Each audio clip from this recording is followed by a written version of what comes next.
કોઈ પ્રેમી તમે હો તો તમારા ત્યાં ચોકલેટ વાળાને ત્યાં કાર્ડ વાળાને તમારા ખાતા હાલતા હોય, હવે તમારા ખાતા કરિયાણા વાળાને હાલે છે. સરખું છે, માત્ર સ્વરૂપ બદલાણો છે. આપણા મનમાં કંઈક પ્રેમની ફિક્સ ડેફિનેશન થઈ ગઈ છે કે ફૂલ લાવો, કેક લાવો, સરપ્રાઈઝ લાવો, હા લાવો, પાર્ટી કરો, કેન્ડલ લાઇટ કરો. એટલું જ હોય તો જ પ્રેમ. રાધર ભારત તો એવો દેશ છે કે તમે સાથે રહ્યો તમને રોજ નવા નવા. જયભાઈ સરસ વાત કરી કે ભારતમાં દર મહિને એક તહેવાર આવે છે. દર મહિને સરેરાશ તમે તહેવારોની વ્યાખ્યા કરો તો દર મહિને એક તહેવાર આવે છે જેમાં તમે નવા રંગો પહેરો, તમારા ઘરને નવું સજાવો. તમારી એકની એક પત્ની એક જ હોય, એ તમને રોજ નવી લાગે, એ વેણી નાખે, તમારા ઘરમાં રંગોળી કરે, તમને ઘરે પાછું આવવું ગમે. એટલે પ્રેમ ઘટતો નથી, વધતો નથી. બધું કરતા જે છે એ વધતું રહે, એનું સ્વરૂપ બદલાય તો એને અપેક્ષા. આમાં એવું ક્યારેક એવું થઈ જાય કે તાજમહાલ બનાવે તો આપણે એમ થાય મોટું કંઈક કરે તો પ્રેમ. અરે યાર, લોન લઈને કોઈ ઘર બનાવી દે, તને ગજા કરતા વધુ થઈને ઘર બનાવી દે છે. અડધી પાઉંભાજી એમ કે તને ખાવું હોય તું ખાઈ લે. આ બધું પ્રેમના જ સ્વરૂપો છે. પણ આપણને એવું છે કે ફિલ્મોમાં દેખાડાય છે, આવી રીતે દેખાડાય છે. જયભાઈએ તો બહુ જ સરસ એના પુસ્તકનું નામ જ એવું લખ્યું છે કે પ્રીત કે સુખ હોય, પ્રેમ કરશો તો તમને સુખ મળશે. સુખ મળી જશે એટલે પ્રેમ મળી જશે એવું નથી. એટલે ડેફિનેશન બદલાય છે, સ્વરૂપ બદલાય છે, એ આપણે સ્વીકારી નથી શકતા ને. એટલા માટે એમ લાગે છે કે તમે પહેલા જેવા નથી રહ્યા, તું પહેલા જેવી નથી રહી.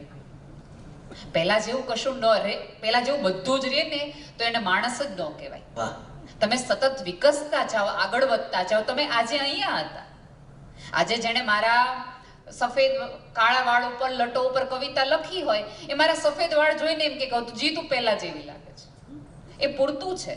જેણે મારા પગ ઉપર સરસ મજાની કવિતાઓ લખી હોય, આજે એના જ ઘરના ફળિયા વાંચતા વાંચતા મારા પગે વાઢી આવ્યા પડી ગયા છે તો મારી માટે મલમ લાવી દે છે. સરખી જ વાત છે. કાલે જે પાયલ લાવ્યો તો આજે મલમ લાવે છે.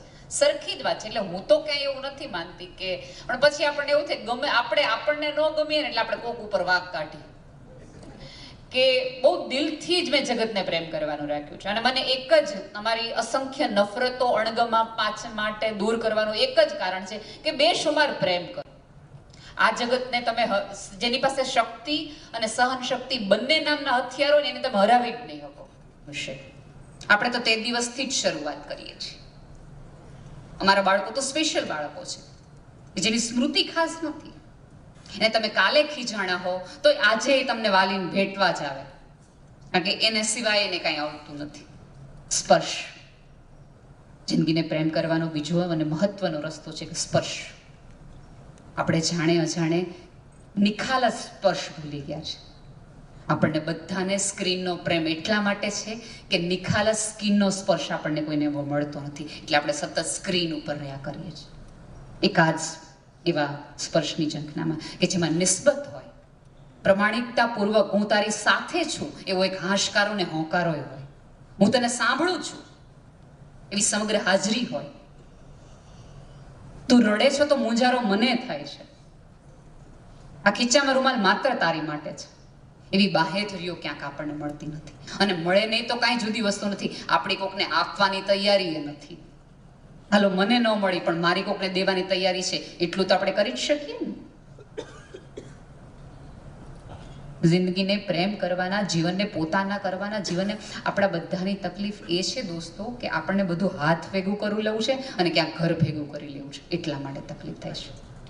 તમે પતંગિયાના શોખીન હો, પતંગિયાના રંગો તમને ગમતા હોય, પતંગિયાનું ઉડવું તમને મજા આવતું હોય, પતંગિયાના અલગ અલગ પાંખોનો તમને શોખ હોય, એ જોવાનો તમને આનંદ હોય, તો પતંગિયા માટે પાંજરા ન બનાવે, ફૂલવાડી બનાવાય જેથી વિશ્વના તમામ પતંગિયાઓ તમારા ઘરે આવીને ઉભા રહીએ અને તમે એને જોઈ શકો ને નિહાળી શકો. આપણે પાંજરાઓ રાખીએ છીએ. વિશ્વના ફૂલો રાખો, એના સુગંધે વિશ્વના તમામ પતંગિયાઓ એકબીજાને કહે કે જાવા જેવો આ કરે છે, અને એને ઉડતા જોઈને તમને મજા આવે. આ જગતની શક્યતાઓ અને સંભાવનાઓમાંથી પ્રેમ ઉપજે છે. મને જીવન એટલા માટે ગમે છે કારણ કે આ ક્ષણે ક્ષણે આ જીવન બદલાઈ શકે છે, આ માણસ બદલાઈ શકે છે, આ સંબંધ બદલાઈ શકે છે.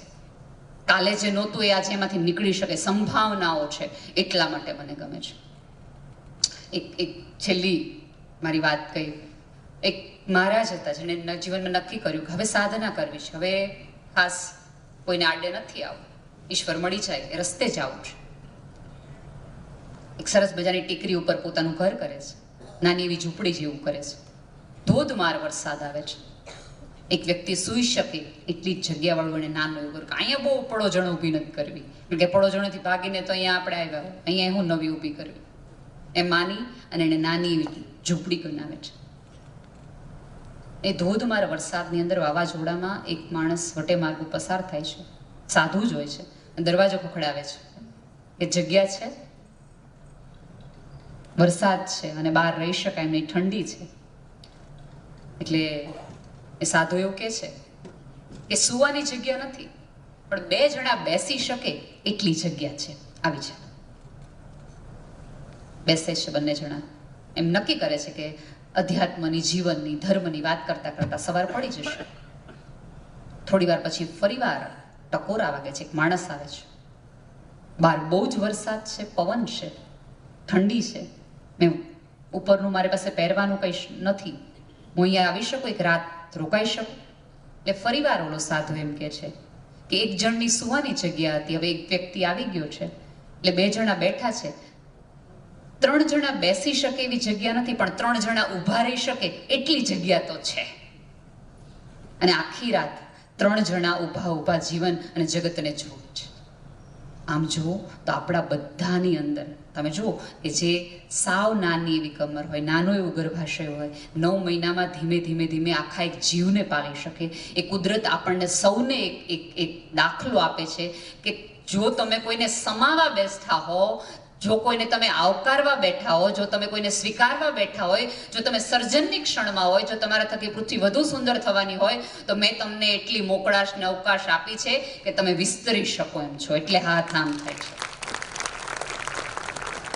આ શક્યતા છે, એક સંભાવના છે કે આજે અદબ પાડેલો માણસ, આજે ખીચામાં રાખેલો માણસ આવતીકાલે કોકને કહેશે કે આવતા રહ્યો, હું તમારી માટે આ પૃથ્વી પર છું. પણ આપણને અદબ પાડવાની એટલી બધી ટેવ પડી ગઈ છે, જાણે આપણે સામેવાળાને સિગ્નલ આપીએ છીએ કે સોરી, જગ્યા નથી. હાથ ખુલ્લા હોય, આ 2 હાથ એટલા માટે હોય કે આપણને બીજા 2 હાથ મળે, 4 હાથથી આપણે આ પૃથ્વીને વધુ સુંદર બનાવી શકીએ. અને જે દિવસે તમને એવું લાગે કે આ પૃથ્વી પરને સુંદર બનાવવાનું તમે એકાદ કારણ બન્યા છો, ત્યારે તમે જિંદગીને પ્રેમ કરતા થશો અને ત્યારે તમને પ્રેમ કરવાની ખુદને મજા આવશે. ખોટા મોહમાં પડ્યા છે કે જે લોકો મોક્ષની યાદીમાં પડ્યા છે. આ જગતમાં મોક્ષ એક જ છે કે કોકની આંખમાં તમારી માટેનો અનરાધાર પ્રેમ જુઓ, કોકની વ્યક્તિની હાજરીમાં તમારું પોતાનું અસ્તિત્વ મહેકતું લાગે, પછી એમ થાય કે આનાથી વધુ મુક્તિ છે ક્યાં પૃથ્વી પર? જે લોકોને પ્રેમ સમજાણો નથી, સંબંધ સમજાણો નથી, કરુણા સમજાણી નથી, એને એમ થાય કે આ બધા બંધનો છે, મુક્તિ ક્યાંક ઉપર છે. જો ખરેખર મુક્તિ ઉપર હોત તો ઈશ્વરે ક્યારેય જન્મ લેવા માટે અહીંયા પૃથ્વી પર ન આવવું પડત. એ માણસનો અનુભવ કરવા માટે કે આટલા બંધનોની વચ્ચે પણ કોઈ માણસ આટલો ખુશ કઈ રીતે રહી શકે છે, મજા કઈ રીતે કરી શકે છે. મિત્રો, આઈ લવ યુ જિંદગી કશું નથી, બસ તમારા સિવાય પણ આ પૃથ્વી પર અનેક લોકો વસે છે.